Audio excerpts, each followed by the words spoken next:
vročine, nekaj se nas je obrajno, pa smo prišli v graniziru, gotovo vsak s svojimi razlogi, tudi prošnjami, priporočili, skrbmi, pa tudi zahvalami o Božji besedi, bomo pa še poglobili naše zaupanje in vero v moč Boga, ki je ljubezen.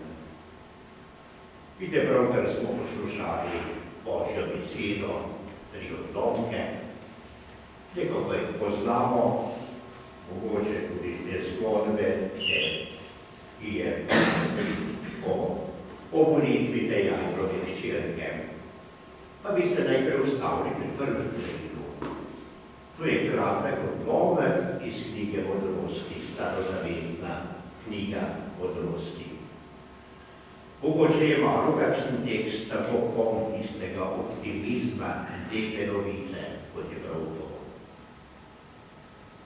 Za vsakega, vsaj končno, je predvsem to vprašanje vsakega človeka, mlajšega in starejšega, kaj je smisel mojega življenja, ali je to življenje edino, ki ga živi in je smrtjo vsega konec. Vidite sporočilo tej knjigi, pa pravi, Bog ni naredil smrti, ne veseli se propada živega. Vse je namreč ustvarjeno za bivanje. Tudi zaradi veliko obstajajo bitja na svetu, v njih ni uničujočega strupa in podzemlje nima na zemlji oblasti. Vse je pravičnost, vendar nesmrtna. To in potem še zadnji stavek, tudi smrt je stopila v svet po hudičevi nevošljivosti, izkusijo pa jo tisti, ki so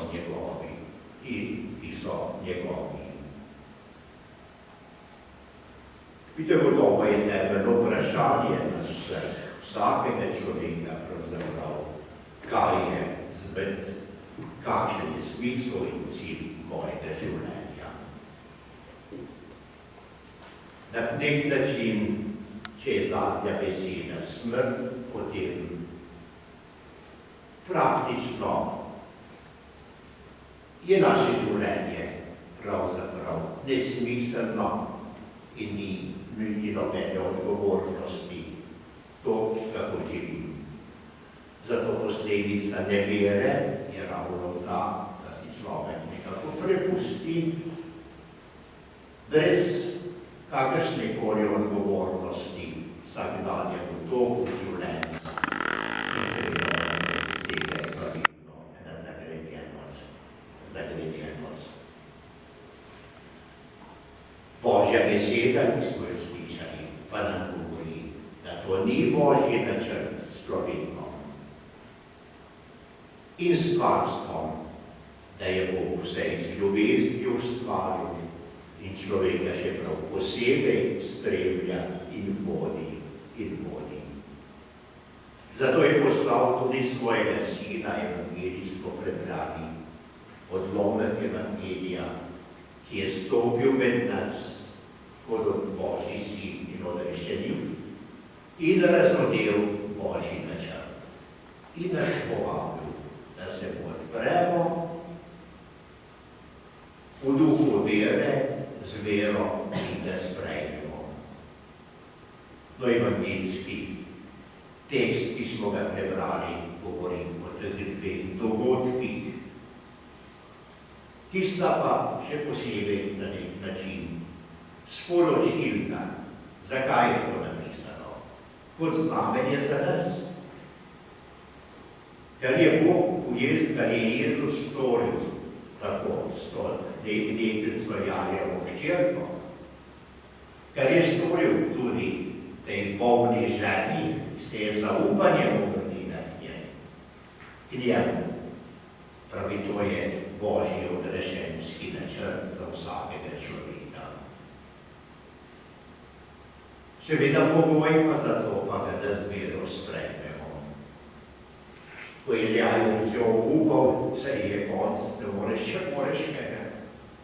Samo veruj verjemi, da Bog te pa pozna in je stopil v tvoje življenje in življenje tvoje hčere, tvojega otroka. Prav tako ta bolna žena. Jezus je bil v gneči, so se strenjali okrog njega, ampak ona se je pa s posebnim namenom in s posebnim razpoloženjem, s kakšnim. Z vero, Gospod, če se te dotaknem, vsaj dotaknem. No, in ko on vpraša, kdo se te dotaknem, so se posmehovali, se te gnedejo. Ja, to je samo prerivanje, ampak kdo se je dotaknil z vero in odgovori. No, vidite, eno in drugo je pravzaprav znamenje tudi nam. Smo prišli zopet Mariji Kraljici miru, pa naj bo naš namen predvsem okrepiti to vero. Bog me pozna. Bog me pozna in je moje življenje v njegovih rokah, in Bog noče smrti. Jezus zatrjuje, kdor vame veruje, bo živel, kdor vame veruje, bo živel tudi če umrje. Vidite, seveda, ta pot vere je zahteven. Nekateri imajo mogoče poseben takole trenutek, ko enostavno postane jasno. Včasih tudi kakšen res izreden trenutek, se dobro spomnim, da požal. Je doživel eno obliko, ki pravimo večkrat isto, obsmrtno doživetje. Je veliko takih pričevanj posameznih, ki so bili klinično mrtvi in so posebej doživeli pravzaprav tisti izkušnjo nekako zagrobnega posmrtnega življenja. No, tam je bil tudi nič posebnega, je bil dobro grdnik, dobro mu je šlo, je bil uspešen in tako dalje. No, ni bil kakšen poseben vernik, da bi se grenil v cerkvi, za velike praznike se je pa tudi približal. Se je imel za kristjana. Dobro je, tukaj na zaporu in je huda pravzaprav diagnoza in težka operacija. Tako da je bil po operaciji res v eni globoki komi, pravzaprav že skoraj so globoki klinično mrtev. No, ampak zdravniki so upali, so mu skušali pomagati, in dejansko je postal živ, si ga pomogel, prišel domov in še dolgo časa živel. Ampak tisti trenutek bome, tako je doživel povedoval. Je bilo pa čudovito doživetje, bi rekli, te izkušnje večnosti.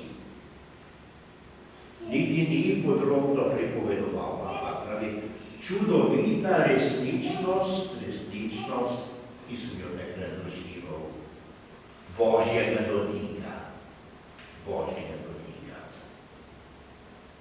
In dejansko ta izkušnja je bila po njem tako močna, da je pravzaprav iz tega živel. Je vedno, ko sva se tudi, jaz sem se veliko krat z njim srečeval, pa je pripovedal vse njim vsakmo na široko razlago in tako dalje. Pa vsi so pa ljudi skrbimo. Pravi, zdaj se nič ne bojim. Z neko velikim upanjem pričakujem, čeprav sem rekel. In dejansko je temeljito spremenil svoje življenje. Postal velikodušen, nobrni. Zelo pogosto hodil v cerkev, zdaj vsak dan ali karkoli, te milosti ni prejel, ampak trdno vero in pričakovanje in izkušnjo dobrega. Dobrota je tista, ki te z Bogom približa. Bog je in dobrota te pa približa Bogu. Zato je postal res velikodušen